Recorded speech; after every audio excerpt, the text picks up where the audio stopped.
ऐसा तो क्या हुआ कि 1200 दिन में बनाया जाने वाला टाइटैनिक सिर्फ 3 दिन में डूब गया।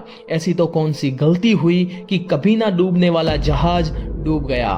10 अप्रैल 1912 ये वो दिन था जब दुनिया का सबसे बड़ा और महंगा जहाज टाइटैनिक अपने पहले सफर के लिए तैयार हो गया था।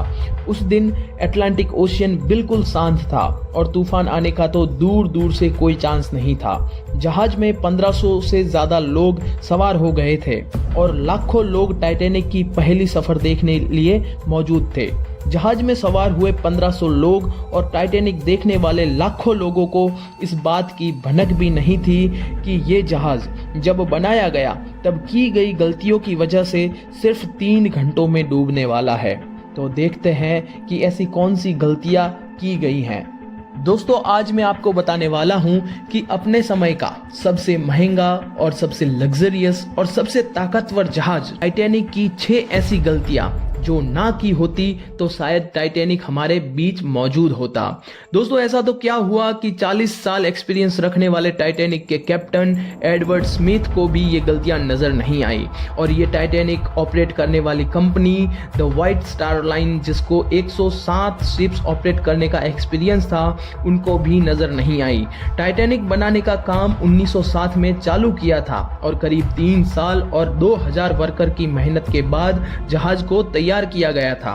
टाइटैनिक ने जब अपना पहला टेस्ट रन पास किया तब पूरी दुनिया में इसकी मार्केटिंग की गई और सभी अखबारों में हेडिंग थी अनसिंकेबल टाइटैनिक, यानी कभी नहीं डूबने वाला जहाज अब बन गया है। टाइटैनिक का पहला सफर इंग्लैंड का शहर साउथहैम्पटन से शुरू करके 10 अप्रैल 1912 को अमेरिका के न्यूयॉर्क शहर में जाने वाला था।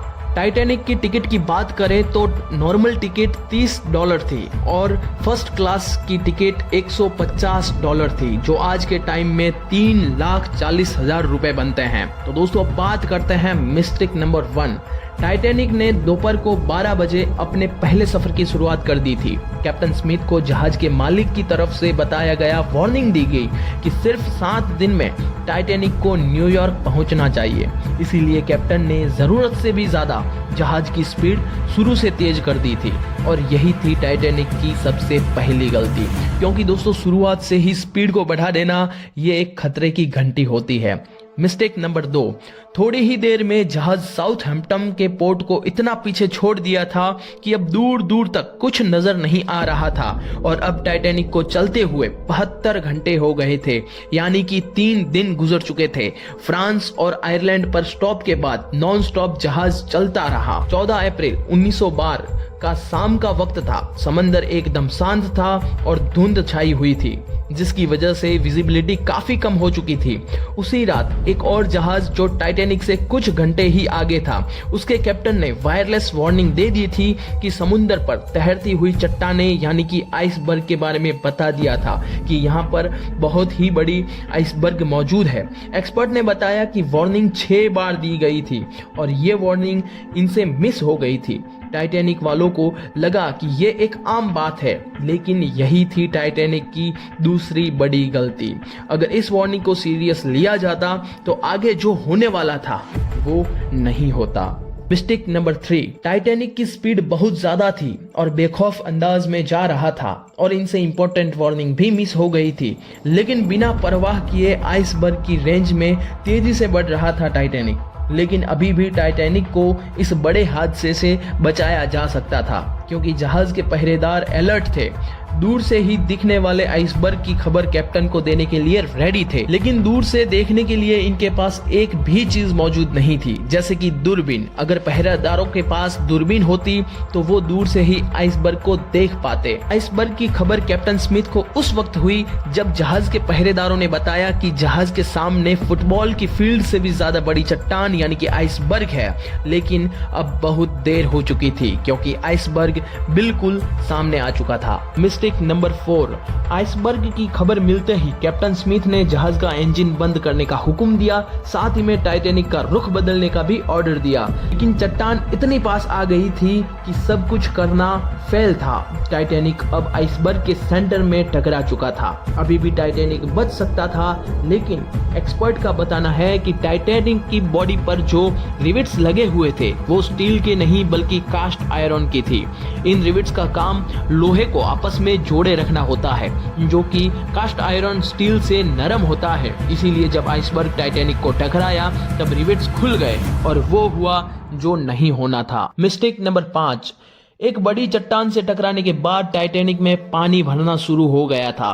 टाइटैनिक को ऐसे डिजाइन किया गया था कि अगर जहाज के 3 मंजिल तक पानी भर जाए तो कोई दिक्कत नहीं थी। हुआ ऐसा कि पानी 4थे मंजिल पर आ गया था। जहाज धीरे धीरे डूबता जा रहा था और अब बारी थी लोगों को लाइफ बोट्स के जरिए जहाज से बाहर निकालना। लेकिन 5वीं गलती हुई कि जहाज में 32 लाइफ बोट्स की कैपेसिटी थी, उसकी जगह सिर्फ 20 लाइफ बोट्स मौजूद थी।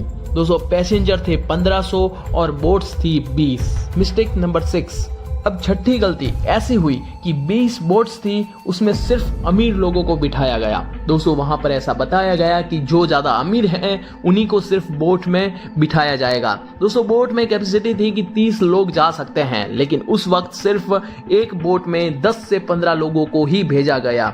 अगर बोट में 30 लोग भेजे गए होते तो कम से कम इंसानों की जाने जाती, लेकिन दोस्तों ऐसा नहीं हुआ। और दोस्तों, धीरे धीरे टाइटैनिक डूबता चला गया और थोड़ी ही देर में टाइटैनिक बीच से टूट गया और देखते ही देखते 1500 से ज्यादा लोग अटलांटिक ओशियन के ठंडे पानी में डूबकर मर गए। दोस्तों, कहा जाता है कि मरने वाले लोग जो थे वो 1500 से भी ज्यादा थे। हम सोच सकते हैं कि ये कितनी बेरहमी से लोग मरे होंगे। दोस्तों, उस पानी में अगर कोई भी छलांग लगाता तो उस ठंडे पानी में सिर्फ 30 मिनट तक ही जिंदा रह सकता था, इतना पानी ठंडा था। दोस्तों, मुझे उम्मीद है कि आप सभी को आज का एपिसोड पसंद आया होगा। तो आज के वीडियो के लिए इतना ही, अगले वीडियो में फिर मिलेंगे। तब तक के लिए जय हिंद, भारत माता की जय।